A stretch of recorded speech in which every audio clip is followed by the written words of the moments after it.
اللہ تبارک و تعالیٰ نے یہ آیت کے اندر فرمایا ہے کہ صبغۃ اللہ ومن احسن من اللہ صبغہ۔ اس سے پہلی جو آیت تھی اس میں دین اسلام کو حضرت ابراہیم علیہ السلام کی طرف منسوب کیا گیا تھا، اور اس جگہ براہ راست اللہ تعالیٰ کی طرف منسوب کر کے بتایا گیا کہ دین در حقیقت اللہ تعالیٰ کا ہے۔ کسی پیغمبر کی طرف اس کی جو نسبت کی جاتی ہے وہ مجازی طور پر کی جاتی ہے،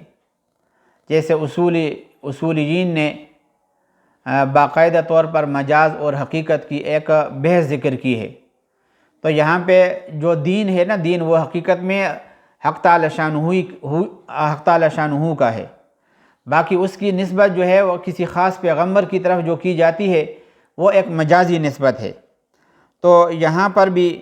یہ ابھی کہا کہ صبغۃ اللہ، جو ملت اور مذہب ہے نا، صبغت کے لفظ سے اس کو تعبیر کر کے دو باتوں کی طرف اللہ تعالیٰ نے اشارہ کیا ہے۔ ایک تو یہ ہے کہ نصارہ کے اندر ایک رسم جاری تھی کہ ان کے ہاں جب کوئی بچہ پیدا ہوتا تھا تو 7ویں روز ایک رنگین پانی میں اس کو نہلاتے تھے، اور بجائے ختنہ کے اسی نہلانے کو ہی بچے کی طہارت قرار دیتے تھے، اور سمجھتے تھے کہ اس کو دین نصرانیت کا پختہ رنگ چڑھ گیا ہے۔ تو اس آیت میں یہ بتلایا ہے کہ یہ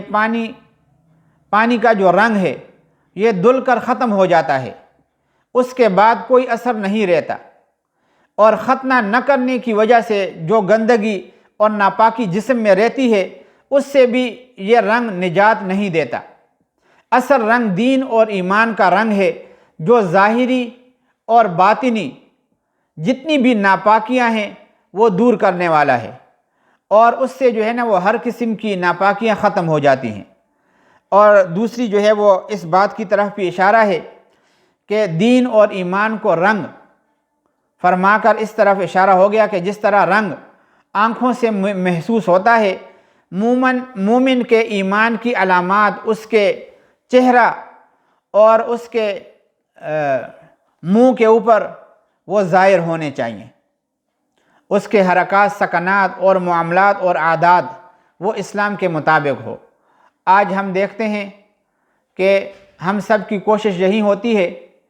کہ ہم جو ہے وہ اگر دین اسلام سے مکمل طور پر نکلتے نہیں تو کم از کم ایک رسمی طریقہ ہمارا دین کے ساتھ رہ جاتا ہے۔ آج کل ایک رواج ہے نا، ہم سر کے بالوں کو اس طرح بناتے ہیں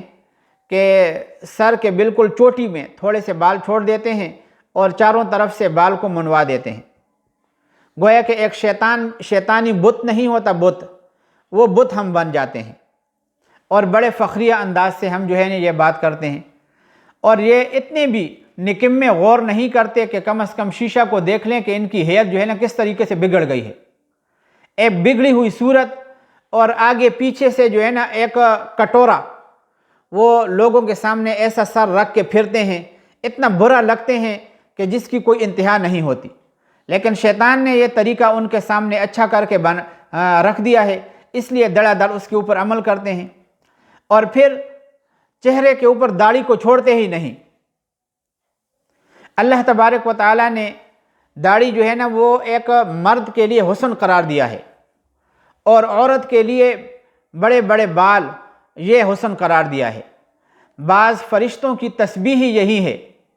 کہ سبحان من، وہ پڑھتی ہیں سبحان من، تمام پاکیاں اس ذات کی ہیں، زین الرجال باللحا والنساء بالذوائب، کہ جس نے مردوں کو داڑھیوں سے زینت بخشی ہے اور عورتوں کو بالذوائب بڑے بڑے بالوں سے یا مینڈیوں سے یہ زینت بخشی ہے۔ آج ہم کیا کرتے ہیں کہ ایک ہی مسلمان بہت چیدہ جو دیندار قسم کے ہوتے ہیں، ان کے چہرے کے اوپر سنت رسول ہوتی ہے، اور باقی یہودیت اور نصرانیت اور لا مذہب لوگوں کے طریقے کے اور مشابہت کو اختیار کر کے چہرے کو بالکل صاف کر دیتے ہیں، اور اس کو جو ہے وہ اپنا حسن سمجھتے ہیں۔ اصل حسن جو ہے اللہ کے نبی کے طریقے کے نقالی کے اندر ہے۔ اصل حسن اللہ کے نبی کے صحابہ جو 1,24,000 کے کم و بیش تھے ان کے اندر ہیں۔ کسی ایک نبی کو کوئی بتا سکتا ہے کہ جس نے کسی ایک مرتبہ داڑھی منڈائی ہو؟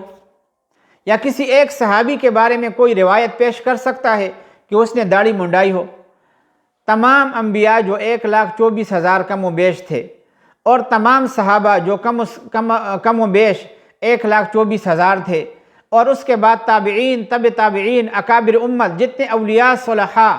اور صدیقین گزرے ہیں، شہداء گزرے ہیں، سب کے چہروں کے اوپر داڑھی تھی۔ ایک بالش کے بقدر داڑھی رکھنا یہ واجب ہے، اس سے کم رکھنا یہ ہجڑوں کا کام ہے، اور مخنث، اس کو مخنث اور ہجڑے قرار دیے گئے ہیں۔ یہ غیر مسلموں کی نقالی ہے۔ ان کے ساتھ مشابہت تو ہو سکتی ہے، اللہ کے نبی اور اس کے طریقے کے ساتھ، اور اللہ کے نبی کے چاہنے والوں کے ساتھ مشابہت نہیں ہو سکتی۔ تو اللہ تبارک و تعالیٰ نے فرما دیا ہے کہ دین کو جو رنگ قرار دیا، صبغۃ اللہ، اللہ کا رنگ، ومن احسن من اللہ صبغہ، کہ کون جو ہے وہ اللہ کے رنگ سے بہتر ہو سکتا ہے؟ تو اللہ کا رنگ یہ ہے کہ چہرے کے اوپر نظر آئے، داڑھی آدمی کا چہرے کے اوپر ہو، بال سنت کے مطابق ہو، اس کے اعمال سنت کے مطابق ہوں، اس کے معاملات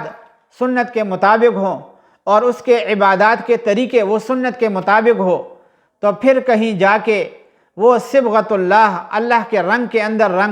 رنگا ہوا کہلائے گا، ورنہ یہودیت اور نصرانیت کے مذہب کے مطابق وہ چلنے والا شمار ہوگا، اور قیامت کے دن اس کا حشر بھی ان کے ساتھ ہوگا۔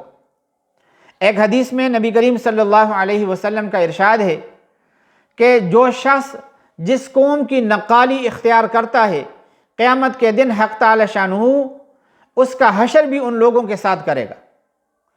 افسوس سے کہنا پڑتا ہے کہ ہم مسلمانوں میں سے کون مسلمان اس بات کو پسند کرتا ہے کہ قیامت کے دن اس کا حشر فرعون کے ساتھ ہو،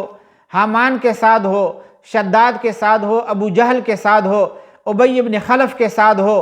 اور یہودیوں نصرانیوں کے ساتھ ہو، اور دین کے باغیوں کے ساتھ ہو؟ کوئی بھی مسلمان جس کے دل کے اندر ذرہ بر ایمان ہو اس کو پسند نہیں کرتا۔ اللہ کے نبی نے کئی احادیث کے اندر بار بار ہمیں اس بات کی تنبیہ فرمائی ہے کہ تم اللہ کے رنگ میں رنگ جاؤ، اللہ کے نبی کے طریقے کے اندر جو ہے وہ رنگ جاؤ، تو قیامت کے دن میرے صحابہ کی فہرست میں تمہارا داخلہ ہوگا، صدیقین کے فہرست میں تم شامل ہو جاؤ گے، اور دیگر جو اللہ کے مقبول بندے ہیں ان کی فہرست میں تم داخل ہو جاؤ گے، اور قیامت کے دن اللہ کے نبی فرماتے میں تمہارے اوپر فخر کروں گا۔ ہمیں مسلمانوں کو چاہیے کہ ہم اپنے معاملات کو درست کریں، اپنی عبادات کو ہم درست کریں، اور اپنے ظاہری جسم کی جو حالت ہے وہ بھی اپنے نبی کے طریقے کے مطابق بنائیں۔ غیروں کے طریقوں کے اندر سوائے ناکامی کے اور کچھ نہیں ہے۔ اللہ تبارک و تعالی ہم سب مسلمانوں کی حفاظت فرمائے۔